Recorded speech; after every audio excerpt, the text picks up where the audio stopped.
Bien, buenas noches. Quiero compartir con ustedes este tema muy importante. Bien, buenas noches. Que es precisamente el tema de la compartir con ustedes este tema muy importante. Bien, buenas noches. Que es precisamente el tema de la con ustedes este tema muy importante.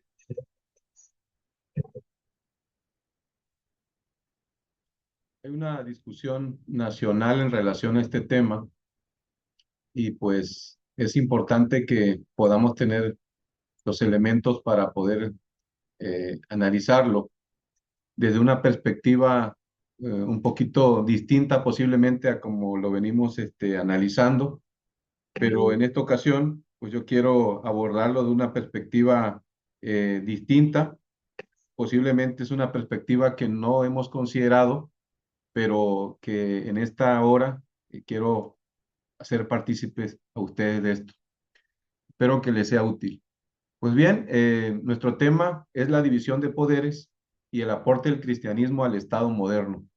Hay muchas interrogantes en relación a cómo fue que surgió este tema de la división de poderes y cómo fue que se fue desarrollando y que hoy prácticamente es parte fundamental de todo nuestro sistema, digamos, en los países, por lo menos que tienen una democracia constitucional, que están limitadas y que existen estos elementos que permiten el control y el balance en el poder.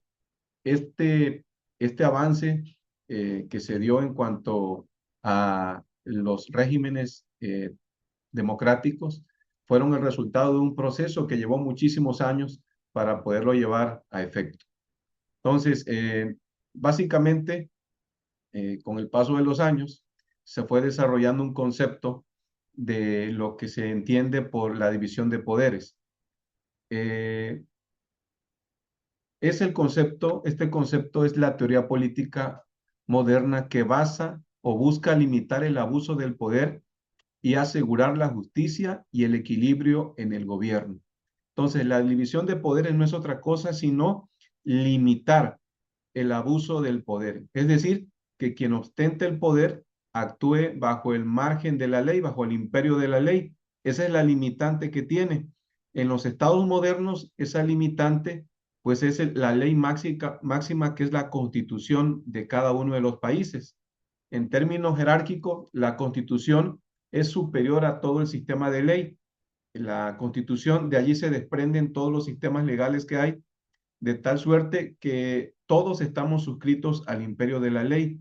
La aplicación de ese imperio de la ley es lo que se conoce también como el Estado de Derecho, que no es otra cosa sino ponerse en lineamiento con lo que la ley dispone, de tal manera de que ninguno puede estar por encima de lo que manda la ley. Esto con la finalidad de poder combatir la impunidad, que eso es lo que más afecta el desarrollo de las naciones. Cuando hay un Estado de Derecho en una nación, obviamente eso permite que se pueda tener una visión muy clara de la sociedad y hay una limitante. Lamentablemente hay ocasiones en que pues no hay una limitante para lo que se hace y al no haber limitante, pues sucede que no hay un avance muy importante en la consolidación de un Estado. Ahora bien, yo lo voy a abordar de una perspectiva que es una perspectiva teológica. Algunos dirán que ¿qué tiene que ver el tema teológico con un tema que tiene que ver con el orden público? Pues sí, tiene que ver muchísimo, bastante diría yo, porque precisamente los teóricos que construyeron este sistema de la división de poderes partieron del concepto de Dios para poder llegar al establecimiento de toda esta teoría que voy a tratar de explicarles en esta noche.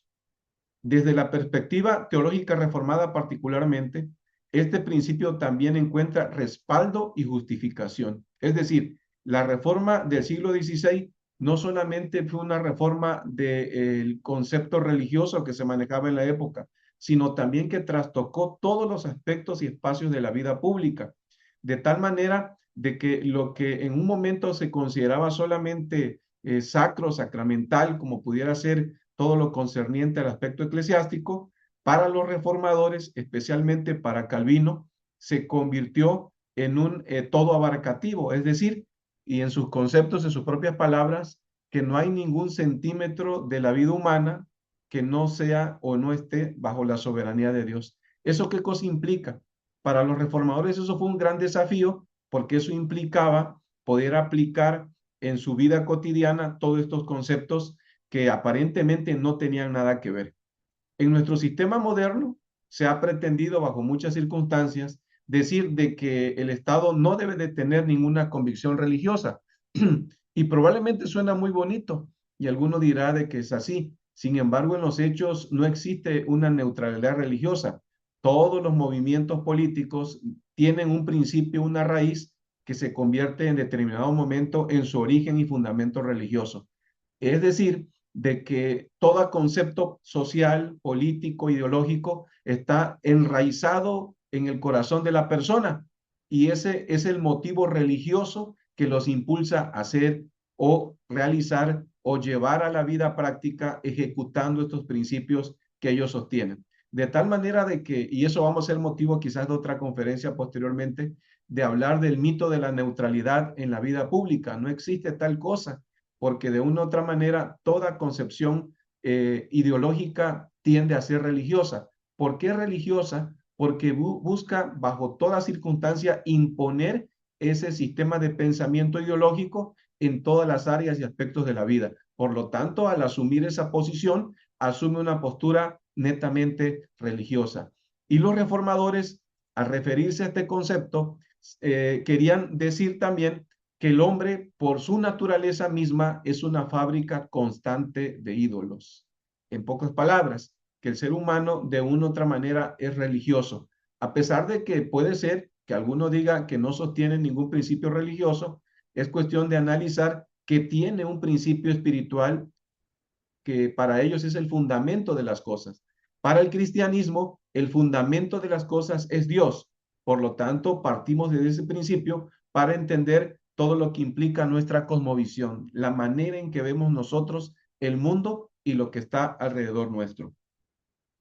Sin embargo, este concepto de división de poderes fue un desarrollo que se dio a partir de dos principios teológicos fundamentales. El primero es la soberanía de Dios. ¿Qué cosa significa? Sostiene que Dios es soberano sobre todas las esferas de la vida, incluida la vida política. Esto implica que ninguna autoridad terrenal debe de exceder su mandato divino. Y aquí tengo que aclarar algo muy importante. Cuando nos referimos a la soberanía de Dios por encima de todas las esferas de la vida, eso también incluye a la iglesia, incluye a la familia, incluye al Estado. En pocas palabras, Dios como soberano, todos los demás, las demás esferas de la vida están sometidas a su soberanía y a su voluntad, de tal suerte de que ninguna autoridad terrenal puede estar por encima de lo que nosotros afirmamos acerca de Dios. La soberanía de Dios es una doctrina fundamental que fue promovida por Calvino y que constituye la esencia del sistema que se fue construyendo que dio paso a la división de poderes. Entonces, ninguna autoridad terrenal puede exceder el mandato divino, ni la familia, ni el Estado, ni los sistemas educativos, ni el propio Estado pueden estar por encima de Dios. Y eso lo vamos a ver un poquito más adelante, tratando de explicar a qué se refieren cuando hablan de esto. Otro aspecto fundamental que llevó a acuñar el término de la división de poderes es la naturaleza humana caída. Contrario a lo que muchos afirmaban, que el hombre es bueno por naturaleza, los reformados afirmaban que la tendencia del hombre es por naturaleza hacia el mal. Todo designio y pensamiento del hombre es hacia el mal. El corazón del hombre siempre está buscando hacer el mal. Por lo tanto, necesita limitantes. Esas limitantes, las propias leyes naturales que fueron establecidas, ponen limitantes al ser humano. De tal manera que la sola creación misma demuestra la eficacia y eficiencia de un sistema de control para el ser humano, limitantes.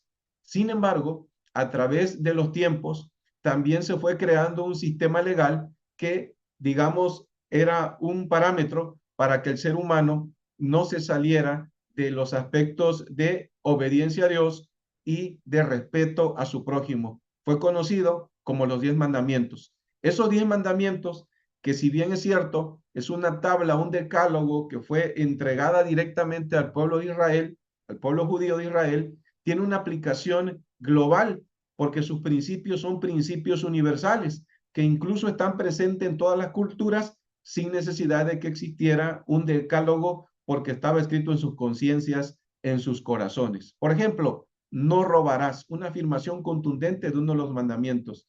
El robar está condenado por prácticamente todas las culturas. Todas las culturas que han existido y que existen consideran el robo o el hurto como un agravante que debe de ser sancionada. Otro aspecto, pudiéramos decirlo, es el homicidio. Todas las culturas condenan el homicidio.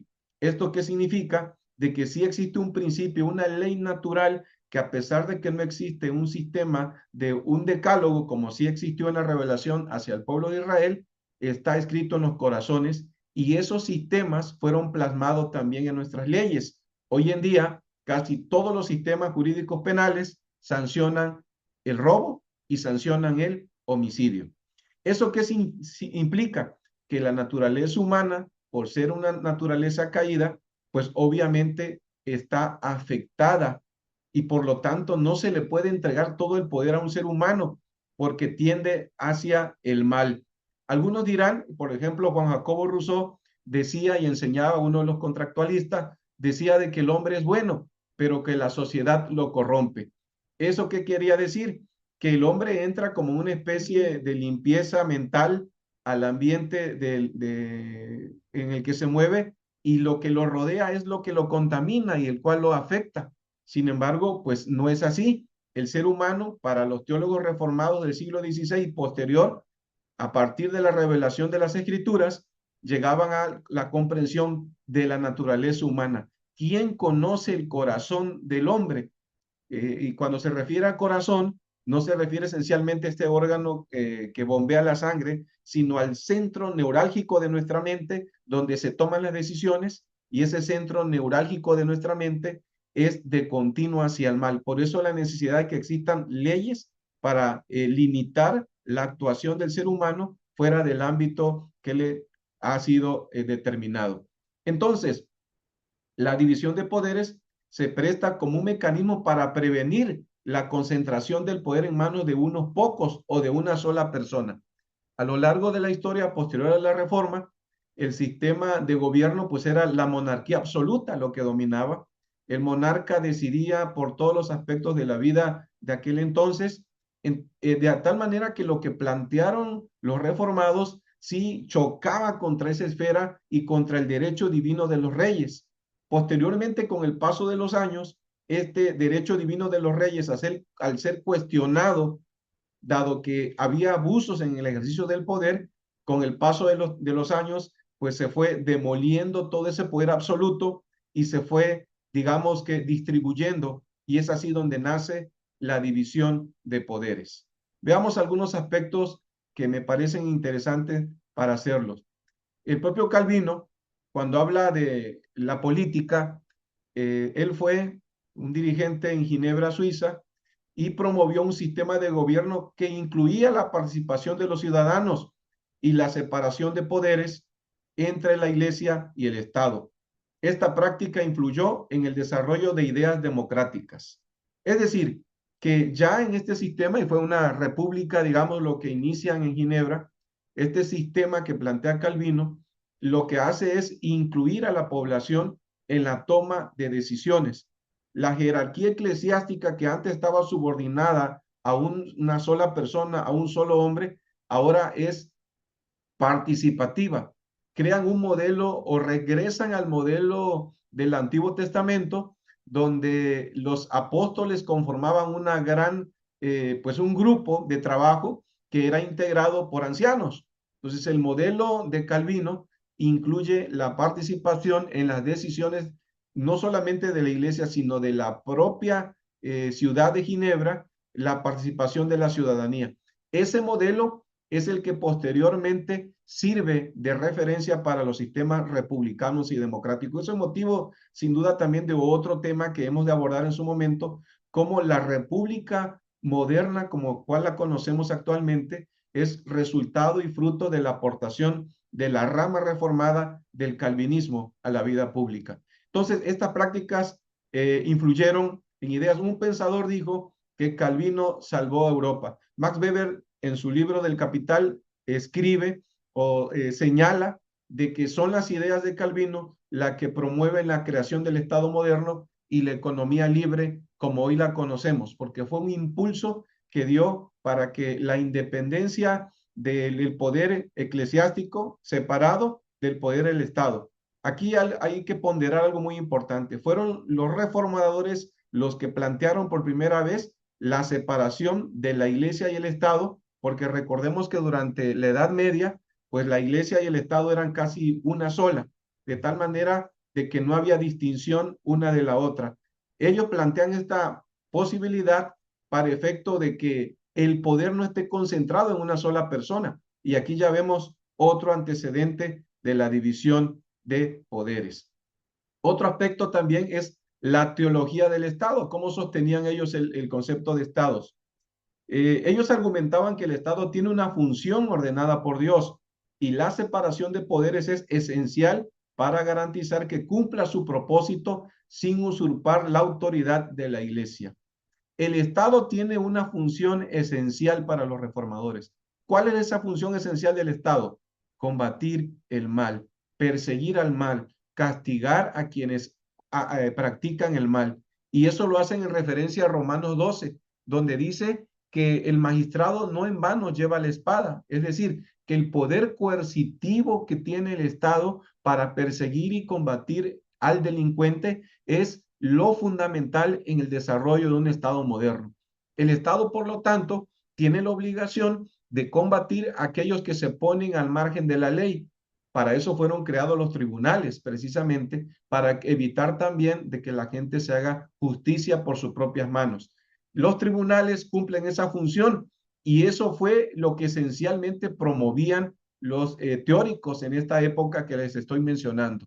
Esa separación de poderes permitía controles y balances. ¿Esto qué significa? De que ninguno de los poderes estaba sometido al otro y permita que existiera balance, pesos y contrapesos para evitar precisamente la hegemonía de un solo grupo. Hasta aquí, como pueden ustedes ver, la intención fundamental era de que el poder no estuviera en una sola persona, dado que la concentración de poder en una persona implicaba mucho riesgo, porque ya vemos todo lo que hacían los monarcas autoritarios que decidían sobre la vida de las personas y eso a qué llevaba, a excesos, a violencia muy grave en contra de las personas que estaban bajo su jurisdicción, pudiéramos decir. Bien, esta división de poderes tiene estos principios que nosotros conocemos hoy en día. Hablamos de un ejecutivo, de un legislativo y de un judicial. Probablemente para nosotros, ciudadanos de este siglo XXI, pues nos resulta muy común y dijéramos de que pues es algo que ya es parte de nuestra vida cotidiana.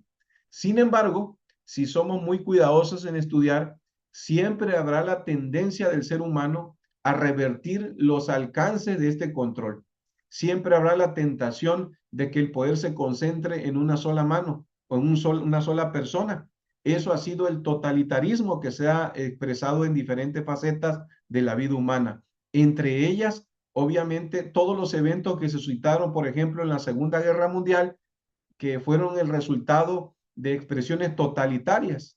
El fascismo en Italia, el nazismo en Alemania y el militarismo en Japón, los cuales llevaron a esa confrontación armada que pues fue lamentablemente como consecuencia de todo lo que veníamos enfrentando, pues fue una gran destrucción para pues todo el mundo. La propuesta entonces de la teología reformada es que el gobierno en las funciones de ejecutivo, legislativo y judicial deben de estar separadas. Esa palabra es muy importante. Por eso se llama también separación de poderes. No puede bajo ninguna circunstancia estar unido en una persona. Las constituciones modernas incluso prohíben esto cuando dicen que no puede haber en una sola persona uno, dos o más poderes. De tal manera que solamente pueden ejercer uno, no pueden ejercer dos poderes a la vez, porque precisamente siempre habrá la tentación, podemos afirmar, de que la naturaleza humana esté controlada por estos aspectos. Entonces, este modelo busca evitar la tiranía y promover el gobierno justo. Es decir, de que uno de los problemas de la concentración del poder es la tiranía, que puede desbordar en una tiranía donde el control absoluto del poder por una persona puede llevar a demoler todo lo que puede ser, en este caso, en nuestros tiempos, un Estado moderno, constitucional y democrático. Entonces, a la vez, esa división de poderes implica la separación entre la Iglesia y el Estado, que es crucial en el pensamiento reformado, donde cada entidad tiene su rol y gobierno, lo que fortalece la idea de división de gobierno. La Iglesia y el Estado no son adversarios, cada uno tiene su espacio, cada uno tiene su esfera de acción. Se pueden apoyar mutuamente, pero ninguno puede someter al otro bajo sus designios. Hacerlo implica violentar ese principio de separación y autonomía, que es lo que forma parte de la columna de la división de los poderes. También, obviamente, la división de poderes tiene implicaciones éticas y sociales. La primera sería la responsabilidad moral. La separación de poderes permite que cada rama del gobierno rinda cuentas y opere bajo principios éticos, promoviendo la justicia social y la equidad. En el caso particular de nuestro país, a partir de la década de los 80, principios de los 90, se fue dando se fue demoliendo, para decirlo de una manera, ese viejo régimen autoritario que concentraba todo el poder. Esto permitió que se diera paso a poder estabilizar los poderes que pudieran tener autonomía y pudieran tener realmente la función para la cual fueron creados. A la par de esos tres poderes, se crearon lo que se conoce como órganos constitucionales autónomos. Esos órganos tenían funciones que no tenían los otros tres poderes. Un ejemplo de ello es, por ejemplo, el IFE, actualmente INE, el Instituto Nacional Electoral. En su momento las elecciones eran organizadas por el gobierno, por el Estado, lo cual pues no le daba ni certeza ni legalidad a quienes participaban en la elección de que no fueran víctimas de un fraude electoral. Para poder saldar ese problema, se creó esta institución autónoma para efecto de que fuera la responsable de organizar las elecciones y que no estuviera bajo el dominio o control del gobierno o del Estado, ¿no? En este caso, del Poder Ejecutivo. Y a lo largo de todo este tiempo se fueron construyendo varios organismos cuya finalidad era precisamente hacer pesos y contrapesos para evitar la concentración del poder en un solo aspecto de la vida o en el poder ejecutivo, como normalmente se fue dando en esta época con la consolidación del viejo régimen. Otro aspecto de las implicaciones del tema que estamos abordando tiene que ver con la responsabilidad del cristiano en la esfera pública. Los reformados decían, bueno, no solamente somos ciudadanos de esta tierra, somos ciudadanos de un reino, ese reino espiritual, pero que se tiene que trasladar al aspecto ético y moral.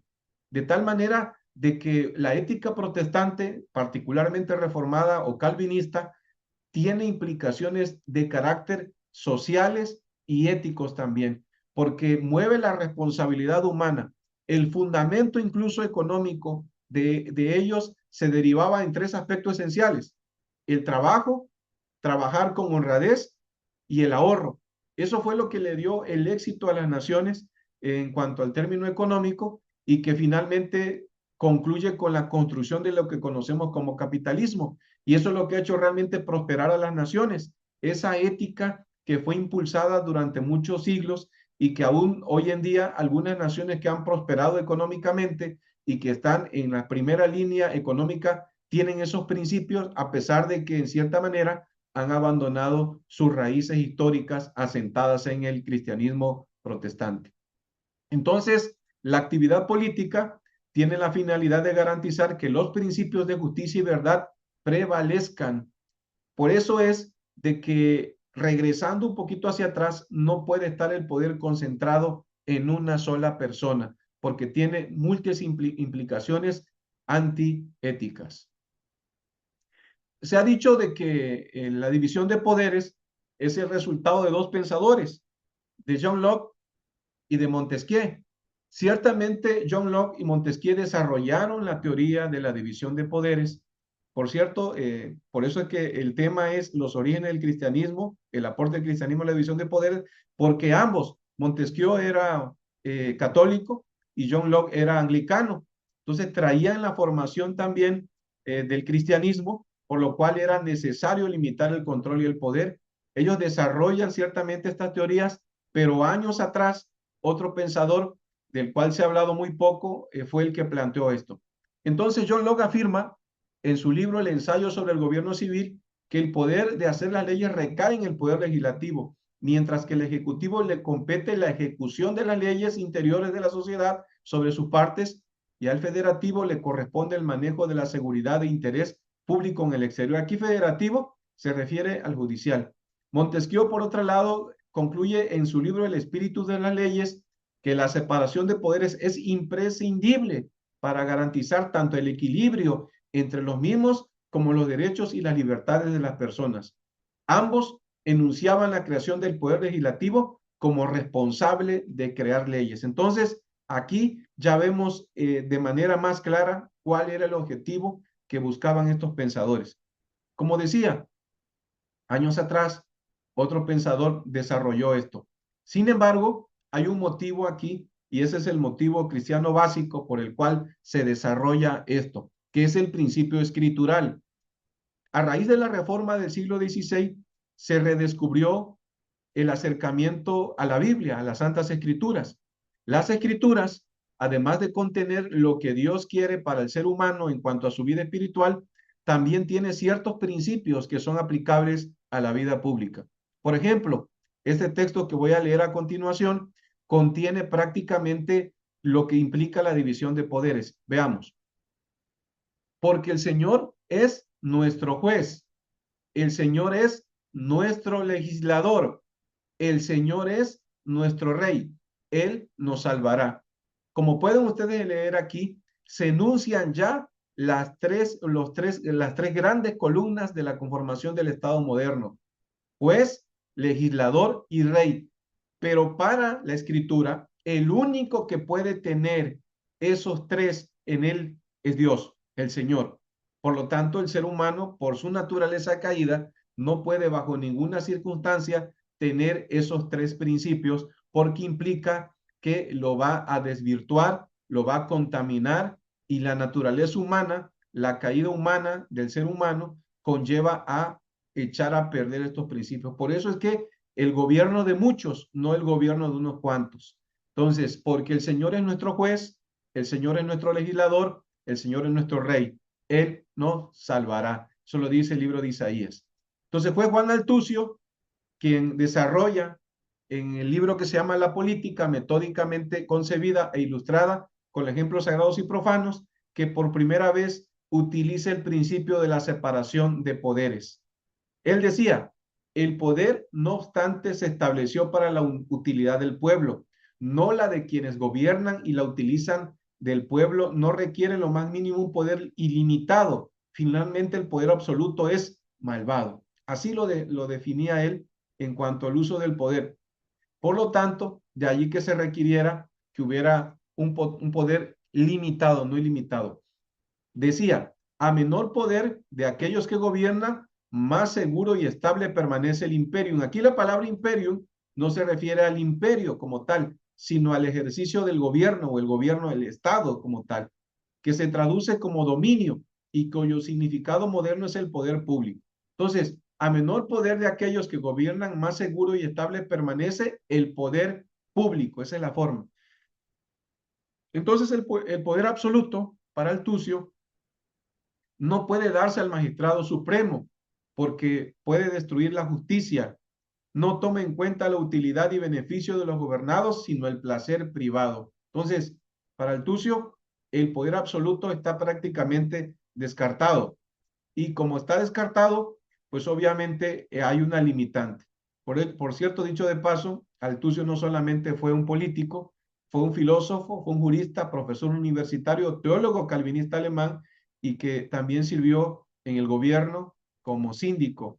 Ah, entonces, sí tenía todo esto. Hace también una crítica a los conceptos de concentración de poder. Hay que prevenir el abuso del poder, decía él. Alineando con la visión reformada, sostiene que la concentración del poder en una sola entidad puede llevar a la tiranía. La división de poderes actúa como un mecanismo divino para prevenir el abuso y fomentar la justicia y la equidad en la sociedad. Y ejemplos, pues sobran.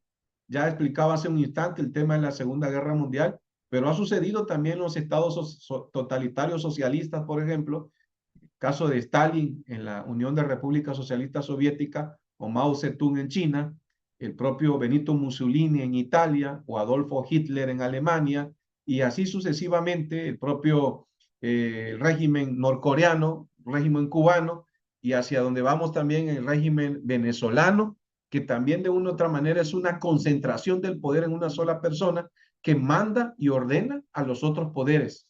Es decir, que no tienen libertad ni autonomía, sino obedecen los designios de quien está al frente del poder ejecutivo. Y aunque simulan que existe división de poderes, estos personajes que acabo de mencionar en su momento aprovecharon la coyuntura de los problemas nacionales que había en cada uno de sus respectivos países para hacerse del poder y controlar todos los aspectos hasta llegar al momento de someter incluso a la iglesia a su control, a la familia, a la escuela, es decir, el totalitarismo fue implementado, por lo tanto es allí donde Altucio, como el teórico que crea la división de poderes, afirma de que era necesario limitar un poco esto. Y bueno, Altucio aprende un poquito años atrás de la escuela de Salamanca, que fue la que empieza a crear todo este sistema de teoría del Estado moderno, del cual Altucio abreva, y por supuesto también de lo que aprende en la Universidad de Ginebra, donde estudió y donde también aprendió todo este sistema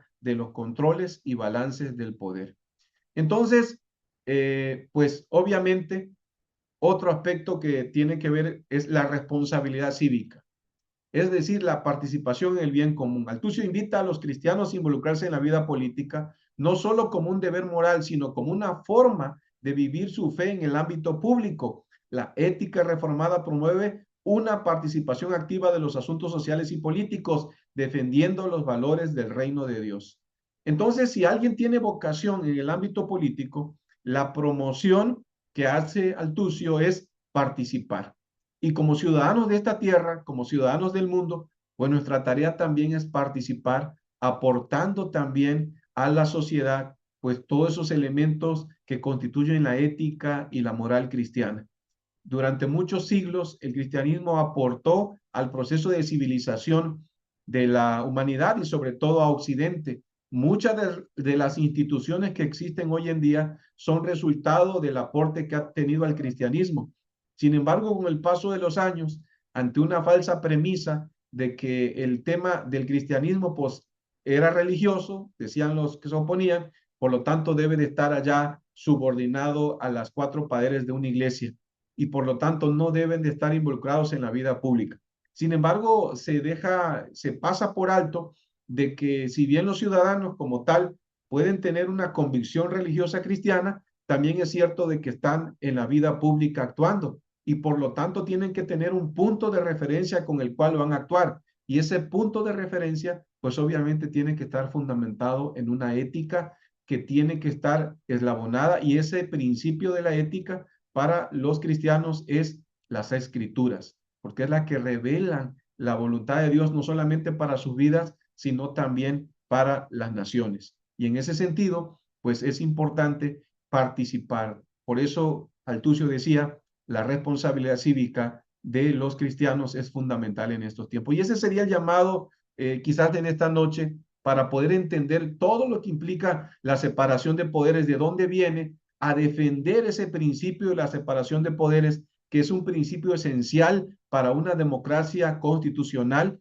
basamentada en lo legal, basamentada en lo jurídico, donde persista y prevalezca el Estado de Derecho. Nuestro deber es promover el Estado de Derecho, el combate a la impunidad, de que nadie esté por encima de la ley y que todos obedezcamos para efecto de que vivamos en paz, y el Estado en su función de combatir el delito y de perseguir a la delincuencia y no tolerarla, no permitirla, no dejarla que se arraigue. Ninguna organización armada puede prevalecer en un Estado.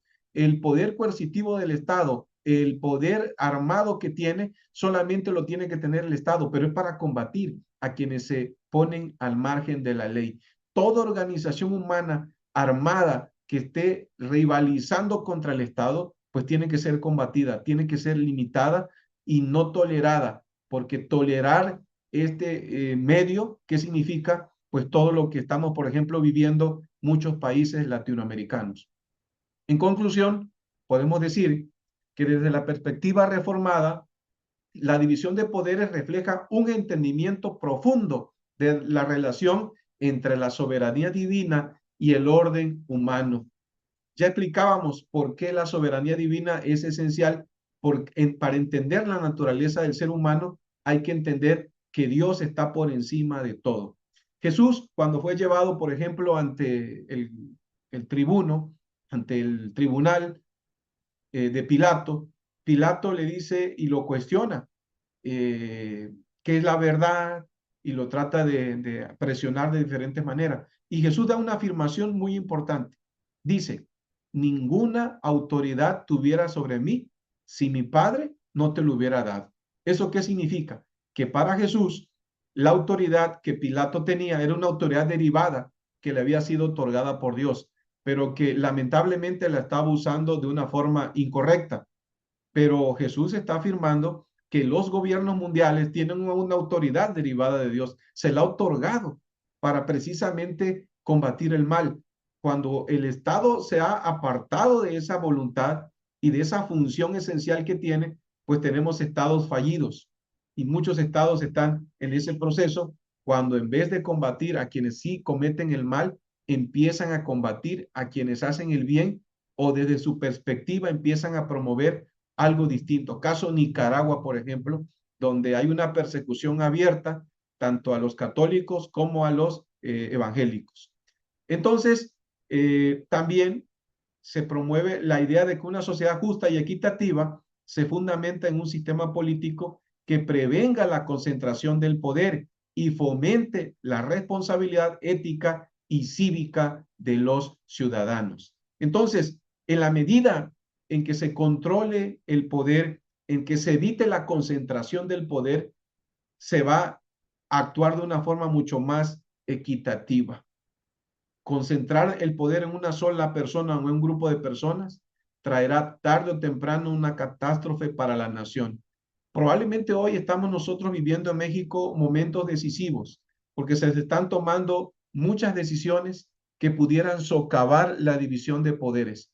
Y lo tenemos que estudiar desde una perspectiva también integral, no solamente desde el aspecto económico, social y político, sino para aquellos que tenemos un concepto de fe, también lo tenemos que analizar en la perspectiva espiritual y ver nuestra referencia por la cual nosotros hemos decidido que la división de poder es esencial para la construcción y consolidación del Estado moderno. En la medida en que se aparten de esos principios, estaremos enfrentando serios problemas nacionales, porque tarde o temprano la corrupción humana, la caída humana tiende a corromper las instituciones. Entre mayor vigilancia, entre mayor control, entre mayor balance en el poder, nos va a permitir tener realmente un principio mucho más adecuado para todos. Esto es lo que quería compartir con ustedes en esta noche. Gracias por su atención. Agradezco el tiempo que han destinado para esto. Que tengan buenas noches. Hasta pronto.